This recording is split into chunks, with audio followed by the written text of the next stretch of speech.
Over the years, the conversation around privatizing national assets across Africa has gathered steam and then lost that steam. But with the economic effects of the COVID-19 pandemic, African countries are looking for every which way to make more money. Public enterprises are established as government's direct intervention in economic affairs. In the 1980s, the huge resources required to sustain public enterprises became a serious burden for many African countries. When President Olusegun Obasanjo became Nigeria's president in 1999, the central government owned a total of 590 public enterprises. The government controlled most of petroleum, minerals, development, banking, telecommunications, power, and steel sectors of Nigeria.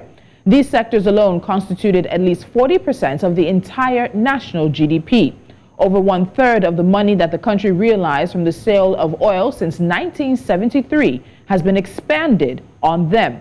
Estimates of the Vision 2010 committee indicate that Nigeria's investments in public enterprises stood at over $100 billion in 1996.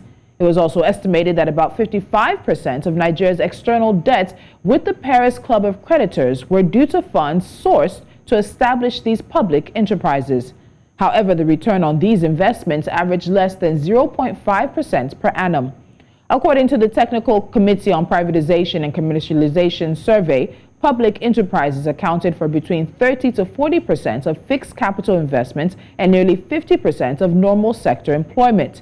Yet, the PEs engaged in economic activities employing only about 400,000 people. What is the state of Nigeria's public enterprises? Where is Nigeria in the privatization conversation? Today, we're looking at the case for privatizing Nigeria's national assets. This is Business Edge. I'm Tolulope Adeleru Balogun.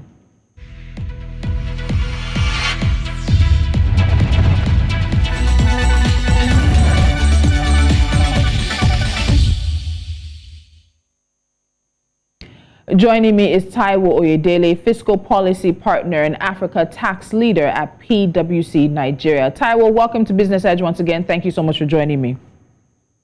Thank you. It's a pleasure to be back on your program. So let's start with a conversation sort of establishing where many of Nigeria's public enterprises came from. In the terms of looking at it in historical context, what's the history behind the national assets, as they're also known in Nigeria? Yeah, thank you. I think the history is very similar to what you find all over the world. So in fact, today we can say that countries like the United States of America, even though they produce more barrels of oil, more than 10 million barrels a day, they do not have a national oil company. The same thing if you go to other countries in terms of different sectors of the economy. So historically, the state, or put differently, government, was involved in doing so many businesses, including banking, telecommunication, when we indeed had telecommunication invented, whether it's to do with utility provision. So government was doing almost everything. But then we later realized that the efficiency of the private sector was something the government was missing out on. Essentially because of the way performance assessments and evaluations are done in the public sector. So which is very different from, in many cases, the private sector, where the primary purpose, even though that has changed now over time, was to maximize shareholders' value. And therefore, if you were not performing, you get fired. And because you need to perform to earn your bonus and to keep your job, you focus on how do I maximize value. The good thing about that is, while you're trying to maximize value for your shareholders, you actually have to please the customers. That's the way to keep them. And pleasing the customer means you have to render highest quality at the lowest price possible. Now, this factor is missing. So over time, many governments realized that the model that they had wasn't working for the interest of the majority of the people. And gradually, we started hearing things like, let's privatize, let's commercialize. And that is the journey that the world has gone through, but maybe a little bit slower in Africa, including Nigeria. So along this conversation, there seems to be I guess, some emotion that's really attached to the conversations around national assets, and we see it across the continent. Is emotion right now trumping a business case for the privatization and commercialization of many of these assets across the continent? Are we allowing emotions to lead the way in this conversation? Unfortunately, the answer is yes. And I think that the people are just as guilty as their leaders when it comes to the issue of emotion in terms of national assets. First, people have a wrong understanding of, a nation owning assets versus a private entity or an enterprise or household or even individuals owning an asset. So people consider that if you sell your assets and they have a lot of emotional attachment to it, you've lost the asset. Why would you sell it? Whereas a country can actually not lose its assets. It just changes form. For example, as many people as attached to NNPC, for example, my view is we just sell NNPC. So you sell NNPC to the private sector. We don't lose it because why? NNPC will then pay tax to government, and the asset is still in Nigeria. Nobody takes it to another country. Even when you have foreign investors investing in those assets, the assets are physically in Nigeria, and therefore we never lose those assets. Conceptually, an asset is not just something that you own. An asset is something that gives you current and future benefits, and that's what is missing in Nigeria. So there are so many things we attach onto, a lot of emotional attachments, and we think they're assets when indeed they have become liabilities. We all still remember the conversation around the refineries.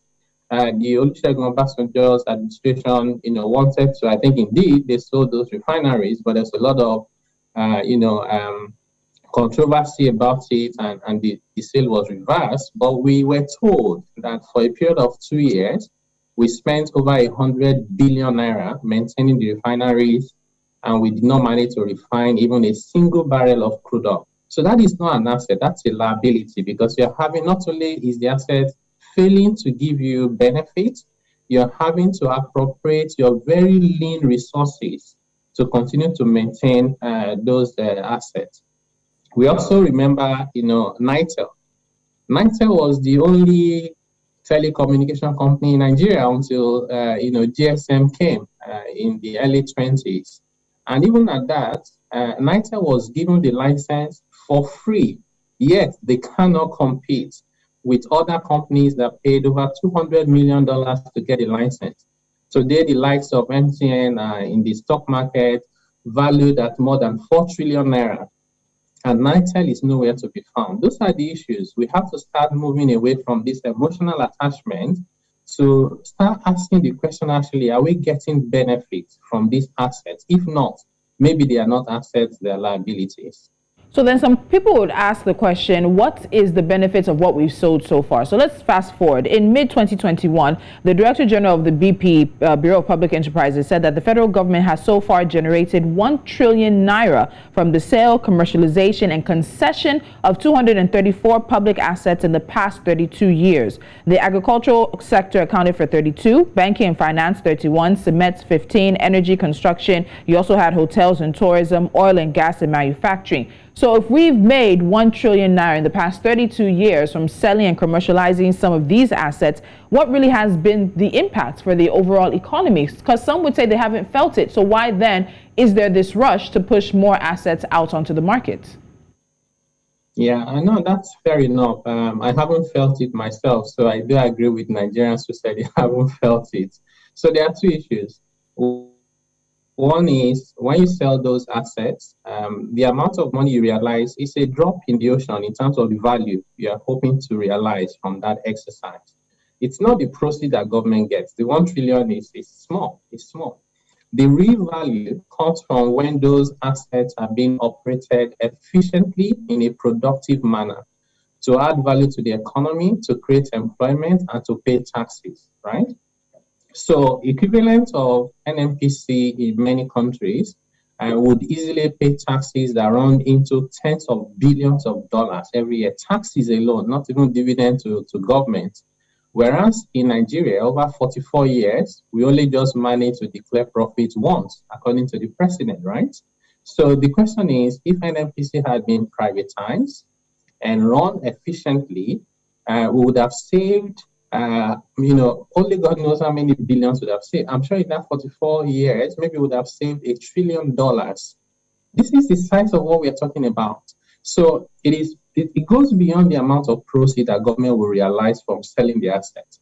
It is also the productivity that you get from it. The reason why Nigerians haven't felt the benefit as much is because even when we decide to privatize, sometimes government is not sincere with that process. What was done with GSM, everybody will give credit to the Obasanjo administration that it was done transparently. We had competent people, even when they had local partners, there were people with technical ability and the financial skills, financial resources to be able to operate. We cannot say the same thing for power, for example. So it's not just about selling the assets and privatizing them. If you sell them to political cronies, incompetent people who don't have the ability, then you go back to the same thing. It's the same problem of inefficiency, and you wouldn't feel the impact. So Taiwo, before we go for a break, let's talk terminology. So depending on who you ask, you hear privatization, commercialization, concession, depending on who is leading the conversation. And when it comes to national assets, how do you determine what is best? Is it outright sell? Is it some form of shared ownership and a stake? How do you determine what asset gets what sort of treatment? Yeah, good question, Tolu. So one, if you look at NNPC and NNPC Limited, so NNPC has been commercialized, at least based on the Petroleum Industry Act, because it's meant to now operate with the purpose of making profit just like the private sector. So that is being commercialized. But it hasn't been privatized because it's still owned by government. It would only be privatized when you sell it. Maybe you go to the stock market and you sell the shares to Nigerians. Government can still have a stake, but less than 50%. Then we say it has been privatized. Now, when you talk about concession, there's some assets that you cannot sell. For example, you cannot sell the road, right? So if you take Lagos to Ibadan Expressway, you don't want to sell it to an individual, because one day they might just decide that nobody passes this road for the next 1 year, and we all be in trouble. So for those kind of assets, you concession them. In other words, we can bring PPP, public-private partnership, to say build, operate for the next 30 years to recover your money, and the asset comes back to government. So depending on the type of asset you're looking at, you may decide between commercialization, privatization, or even concession, or even just regulate. So there's so many things government can do, and all of these are open for consideration. We're going to take a break here. When we come back, we'll look at the main concerns. There's a concern of unemployment. If Nigeria sells many of these assets, it's going to possibly add to the number of unemployment. Then you've touched on the refineries, but we'll get back to that refinery conversation. What is Nigeria to do with its non-working, but definitely money-guzzling refineries? So we'll touch base on that as we look at the case to be made for privatizing Nigeria's national assets. We'll be right back after this.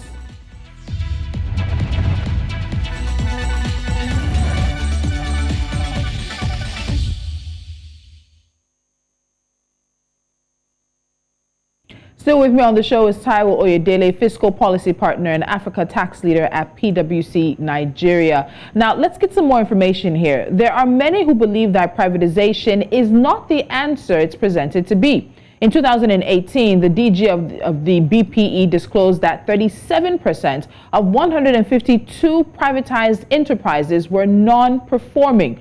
A report by the Economist Intelligence Unit pointed out that the move to privatize 36 state assets is likely to fail in its objective of generating revenue for the government. It stated that despite the good aim of reducing operational inefficiencies and improving productivity, the BPE's poor record of implementing its privatization schedule would not yield improvement. It also stated that money accrued from privatization would not compensate for the low tax take plaguing the government or an overdependence on oil revenue. So Taiwo, when you look at some of these factors, the privatized enterprises that are non-performing, issues around inefficiencies and productivity, issues around still being dependent on oil revenue, not taking in enough taxes, is privatization really sort of the answer it's being made to be? Is there really a case for Nigeria to move forward with privatization?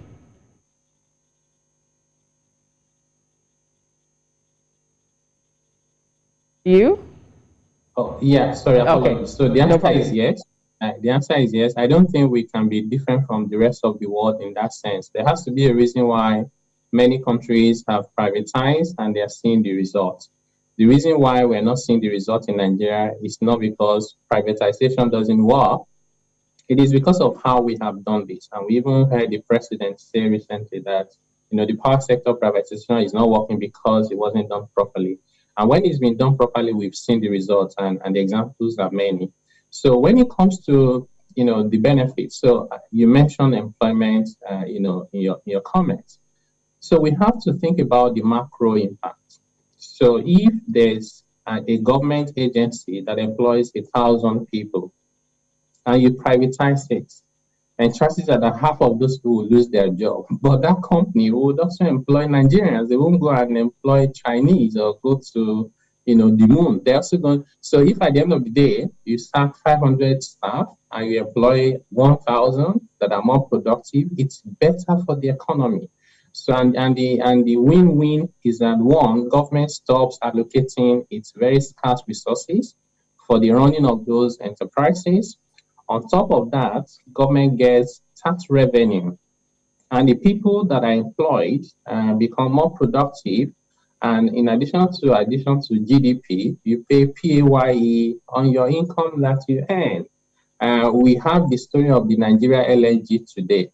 Nigeria LNG is privatized, but government still has about 49% interest in it. But we heard about 2-3 years ago when NLNG's dividend was used as bailout, just to tell you the size of the amount of money government has made from NLNG. And NLNG is a small fraction of, say, NNPC, for example.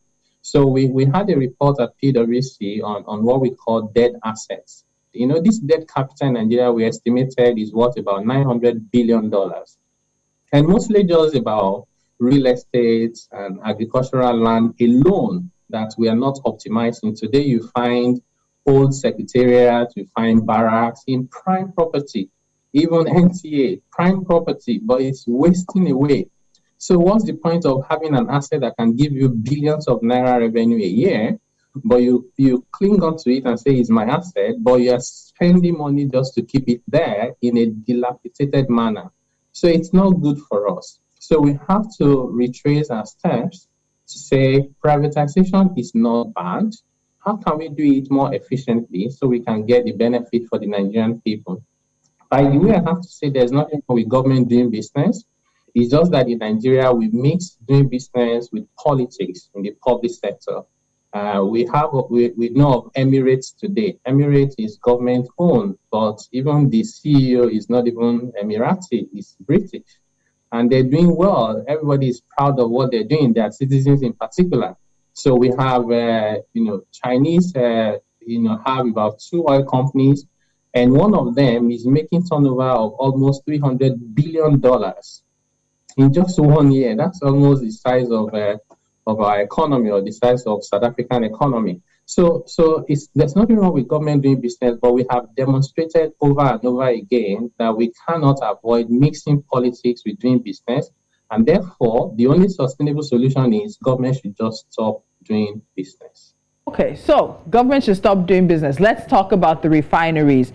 We can't have a conversation about privatizing national assets without bringing them up. There's been a plan to privatize, as you mentioned, of course, what happened during the Olusegun Obasanjo administration, but government has opted to improve them. Refineries with a refining capacity of about 480,000 barrels have been at various stages of non-performance, but they've been paying salaries. There are staff that live in quarters, that get benefits, that get all these things. How does Nigeria solve the problem of its refineries? Is it full out privatization? Is it concession? What's the answer to this particular problem that's been plaguing Nigeria? I think it should just be privatized. So we've been on this for so many years. It hasn't worked. I don't think that there's any point just being hopeful that one day magically our Nigerian leaders will just behave differently and everything will start working. It's not going to work. So let's just, bite the bullet. Actually, it's a good one. So just sell it, sell it. Even if we're going to give it out for free, we'll still be better off so long as the people we give it to are the people who can operate the assets with technical skills, they have the right resources, including financial resources. And then government should just sit back and regulate, provide the enabling environment and the policies and regulations to ensure that those people stay within boundary and they do not exploit Nigerians. That's all we need. I think there's also the mentality in government that you have to artificially keep the price of everything low. Government needs to control it because people are poor. Whereas another mentality is let market forces determine price based on supply and demand, but empower the people so that no matter how the price is determined, they can afford it, right? So electricity prices are much higher in the UK and the US, but that people get relocate to the UK and the US and they'll give a testimony. It's not like they know they will pay higher utility, but they know they also earn enough to be able to afford it. So government needs to move away from holding on to assets. I'm also not a fan of Nigeria now wanting to get back to Nigeria Airways. I don't know what we're going to do differently, to be honest. Let's just leave businesses to the private sector and let government regulate. Taiwo, as we wrap up, do you think this is the best time to push this conversation? Nigeria's debt is skyrocketing. World Bank tells us it's sustainable for now, but different macroeconomic shocks could push us over the sustainability limit. We have a debt to GDP problem. We have a debt servicing issue. We are coming out of a pandemic which pushed the continent to the first recession in about 25 so years. Is this the time to push this conversation where Nigeria can do something with its debt assets? I would say there's no better time than this. They always say do not waste a crisis. This is the time that I think a lot of Nigerians, even though emotionally attached to assets that are in principle liabilities, this is the time they would even understand if you want to sell. If you miss this opportunity and maybe oil goes back to $100 or something and it looks okay, Nigerians will be more reluctant. That's when Labour will say we must protest because we are selling XYZ assets. This is the time that we have to start making those moves. We need to sell the assets that are not productive. We need to make sure the process of selling them, those processes are transparent. And we need to ensure that government sits back and regulate and provide the right policy for those private enterprises, private sector enterprises to thrive and pay taxes to government. Then we begin to address the issue of borrowing, debt to GDP ratio and revenue generation, and overall the economy will be better off, including the individual. All right, Taiwo, we have a whole year to see if the Nigerian government will pick up the gauntlet and see if they're willing to really enter the race with this conversation. We'll be watching to see how it plays out. There's still a number of plans that they have for assets to be privatized, so we'll be touching base with you on that this year. Taiwo Oyedele, thank you so much for joining me. All right. Thank you very much for having me. And it is a conversation that continues. Dead assets on Nigeria's books, assets also that have salaries being paid, pensions being paid, but yet not making any single positive impact on the Nigerian economy. It's a conversation that will continue for some years because there's sentiment, there's emotion, but eventually many believe that the business case for privatizing Nigeria's national assets will win out. This is Business Edge. The business case we have for you is NC4 to watch. Do stick around.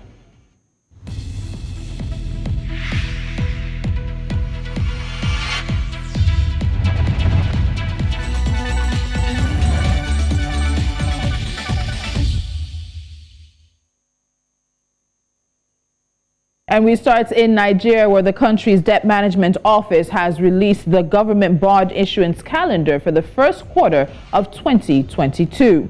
In Zimbabwe, the country is urging farm owners with unproductive land to form partnerships to bolster agricultural output and slash the country's import bill. The joint ventures will need government approval. A database to match landowners with potential investors will be developed. Tanzania's national debt hit $36.08 billion by the end of November last year, a $5.34 billion year-on-year increase from November 2020. Now, according to the Bank of Tanzania, external debt closed at $27.95 billion, which is a $215.8 million drop from October, attributed to debt service payments outweighing disbursements before the month. And finally, the weekly Mombasa tea auction in Kenya held on the 10th, 11th, and 12th of January, and it had 12.8 million kilograms of tea offered for sale. The amount on offer has slightly increased from 12.7 million kilograms during the previous sale and from 11.2 million kilograms during a similar period last year. And that's Business Edge. Don't forget to join us throughout the week, 11 a.m. West African time, as we put African business, economy, and finance front and center right here on News Central. I'm Tolulope Adeleru Balogun. I'll see you soon.